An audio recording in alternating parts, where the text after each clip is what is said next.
Well, most of Hampton Roads watched the snow fall Saturday from inside their warm homes. For possibly hundreds of military families, that was not an option. They had little to no heat or hot water, and it lasted more than 12 hours. Can't imagine. They felt that they didn't get enough information, so they called 10 on your side, and our Deanna LeBlanc is outside the Ben Morrell complex with the update. Deanna.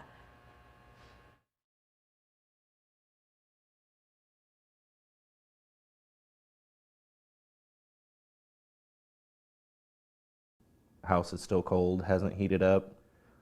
Went and tried to do a reset on the furnace, tried to light the stove.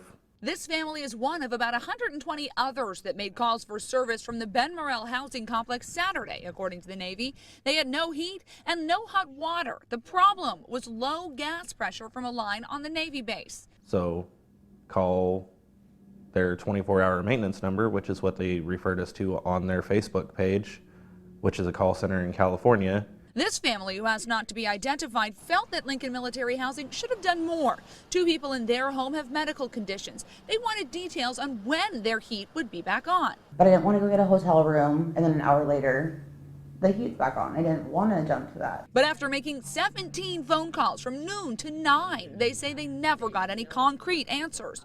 We found out Lincoln Military Housing couldn't give any of those answers because they didn't have any. A spokesman tells me they were waiting on the Navy to complete its investigation. The family said even that information would have been helpful. I thought for sure they'd tell us one way or another. I would have appreciated even if they said, don't hold your breath for 12 hours. We got nothing. Trent Duffy, the spokesman for Lincoln Military Housing, says they did everything they could, including calling in employees on their day off to go door to door, checking on residents. They also opened up community centers and ordered pizza.